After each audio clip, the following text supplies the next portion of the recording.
Hi, ഞാൻ doctor Shamly, dental surgeon, market diagnostic and polyclinic Thrissur. മിക്ക ആൾക്കാർക്കും അറിയാത്തൊരു കാര്യമാണ് എത്ര ഫ്രീക്വൻസിയിലാണ് നമുക്ക് ബ്രഷസ് മാറ്റേണ്ടത്. ഇതിപ്പോൾ കുട്ടികളിലാണെങ്കിലും ശരി, നമുക്ക് അഡൽട്ട്സിലാണെങ്കിലും ശരി, എത്ര ഫ്രീക്വൻസി ടൈമിലാണ് നമുക്ക് ഈ ബ്രഷസ് മാറ്റേണ്ടത് എന്നൊരു കാര്യം. ഇപ്പോൾ ആൾക്കാരാണെങ്കിൽ ബ്രഷസ് വാങ്ങിച്ച് അതിൻ്റെ ഒരു ബ്രിസ്റ്റിൽസ് കംപ്ലീറ്റ്ലി ഫ്ലെയർ ആയി വരുന്ന ടൈം വരെ ഉപയോഗിക്കുന്ന ഒരു ആൾക്കാരാണ്. സോ അതങ്ങനെയല്ല. ഇപ്പോൾ കുട്ടികളുടെ കാര്യം പറയുകയാണെങ്കിൽ എപ്പോഴും ബ്രഷസ് ഒരു 20 അല്ലെങ്കിൽ 30 ഡേയ്സിൻ്റെ ഉള്ളിൽ മാറ്റി കൊടുക്കേണ്ടതാണ്. നമ്മൾ ഇങ്ങനെ മാറ്റിയില്ലെങ്കിൽ ബ്രഷസിൻ്റെ ബ്രിസ്റ്റിൽസിൻ്റെ ഉള്ളിൽ കംപ്ലീറ്റ്ലി ഒരു ബാക്ടീരിയൽ ഫോർമേഷൻ വരാനുള്ള ചാൻസ് ഉണ്ടാവും. അപ്പോൾ ഈ ബാക്ടീരിയൽ ഫോർമേഷൻ അല്ലെങ്കിൽ ബാക്ടീരിയാസ് കൂടി നിൽക്കുന്ന ഈ ബ്രിസ്റ്റിൽസ് വെച്ച് നമുക്ക് ബ്രഷ് ചെയ്ത് കൊടുക്കുമ്പോൾ വീണ്ടും അവർക്ക് കേടുകൾ വരാനുള്ള ചാൻസസ് ഉണ്ടാവാം, അല്ലെങ്കിൽ അവർക്ക് ഇൻഫെക്ഷൻസ് വരാനുള്ള ചാൻസസ് ഉണ്ടാവും. സോ അത് പ്രിവെൻറ്റ് ചെയ്യാൻ വേണ്ടിയിട്ട് എപ്പോഴും ഒരു 20 അല്ലെങ്കിൽ 30 ഡേയ്സിൻ്റെ ഉള്ളിൽ എപ്പോഴും കുട്ടികളുടെ ബ്രഷസ് മാറ്റി കൊടുക്കുക. ആൻഡ് ആസ് ഫോർ അഡൾട്ട്സിലാണെങ്കിൽ എപ്പോഴും ബ്രഷസ് ഒരു 3 months ഇൻ്റർവെല്ലിൽ നമ്മൾ ഫ്രീക്വൻ്റ് ആയിട്ട് നമ്മൾ മാറ്റേണ്ടതാണ്. അല്ലെങ്കിൽ ഇതേപോലെ തന്നെ നമുക്ക് ഫ്ലെയർ ചെയ്ത് വരുമ്പോൾ നമുക്ക് എന്തിനാണോ നമ്മൾ ബ്രഷ് ചെയ്യുന്നത് അതിൻ്റെ ഒരു ഫങ്ഷൻ കംപ്ലീറ്റ്ലി അത് ഫുൾഫിൽ ചെയ്യാത്ത പോലെ തോന്നും. സോ എപ്പോഴും നമുക്ക് അഡൾട്ട്സിനാണെങ്കിൽ എപ്പോഴും 3 months ഗ്യാപ്പിൽ ബ്രഷസ് മാറ്റി കൊടുക്കുക.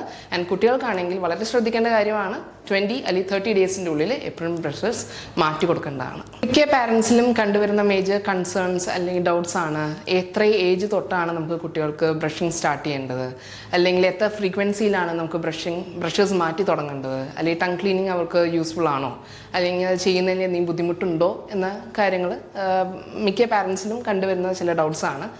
സോ നമുക്ക് ആദ്യം തന്നെ മനസ്സിലാക്കേണ്ട കാര്യം, നമുക്ക് മിക്ക പാരൻസ് ആണെങ്കിലും ബ്രഷസൊക്കെ അവർ ജനിക്കുമ്പോൾ തന്നെ വാങ്ങിച്ചു വയ്ക്കും. എപ്പോഴാണോ കുട്ടികൾക്ക് പല്ല് വരുന്നത് അന്ന് തൊട്ട് നമുക്ക് ബ്രഷ് ചെയ്ത് തുടങ്ങാം എന്നൊരു തോട്ട് പ്രോസസ്സിൽ. പക്ഷെ അതങ്ങനെയല്ല.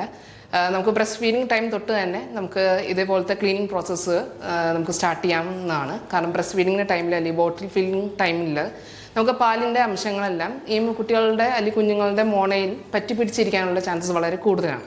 സോ ഇങ്ങനെ പറ്റിപ്പിടിച്ചിരിക്കുന്ന കാരണം പല രീതിയിലുള്ള ഒരു ബാക്ടീരിയൽ ഫോർമേഷൻ അല്ലെങ്കിൽ ഇൻഫെക്ഷൻസ് ഒക്കെ വരാനുള്ള ചാൻസസ് ഉണ്ട്. അപ്പോൾ ഇതിൽ നമുക്ക് എങ്ങനെ പ്രിവെൻറ്റ് ചെയ്യാം എന്നുള്ള കാര്യം എന്ന് വെച്ചാൽ നമുക്ക് ഗം പാഡ് ക്ലീനിങ് എന്ന് പറയും. എന്ന് വെച്ചാൽ ഒരു വെറ്റ് കോട്ടൺ വെച്ച് നമുക്ക് കുഞ്ഞുങ്ങളുടെ മോണയുടെ ഭാഗം ഒന്ന് വൈപ്പ് ചെയ്ത് കൊടുക്കുക.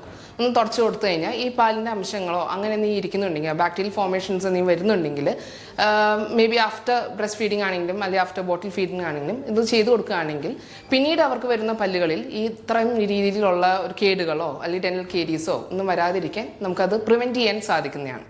മാത്രമല്ല, കുട്ടികൾക്ക് എന്നോട്ടാണ് നമുക്ക് പല്ല് വരുന്നത് ആ സമയത്ത് ഒരു സിലിക്കോൺ ബ്രഷസ് അല്ലെങ്കിൽ ഫിംഗർ ബ്രഷസ് എന്ന് പറയും. ആ ഫിംഗർ ബ്രഷസ് ഉപയോഗിച്ച് പീഡിയാട്രിക് ആയിട്ടുള്ള ടൂത്ത് പേസ്റ്റുകൾ ഉപയോഗിച്ച് പല്ലുകളെല്ലാം നല്ല രീതിയിൽ ക്ലീൻ ചെയ്ത് കൊടുക്കാവുന്നതാണ്. വളരെ ഡെലിക്കേറ്റ് ആണ് ആ സമയത്ത്. സോ ഭയങ്കര ഡെലിക്കേറ്റ് ആയിട്ടൊന്ന് ക്ലീൻ ചെയ്ത് കൊടുക്കുന്നതായിരിക്കും കുറച്ചുകൂടി നല്ലത്. എപ്പോഴും നമ്മൾ പേസ്റ്റ് എടുക്കുമ്പോൾ അരിമണിയുടെ സൈസിൽ ഉള്ള അത്രയും ഒരു സൈസിലേ നമുക്കൊന്ന് പേസ്റ്റ് എടുത്ത് ഉപയോഗിക്കാൻ പാടുള്ളൂ. സോ അതെപ്പോഴും കെയർഫുള്ളായിട്ട് ശ്രദ്ധിക്കുക.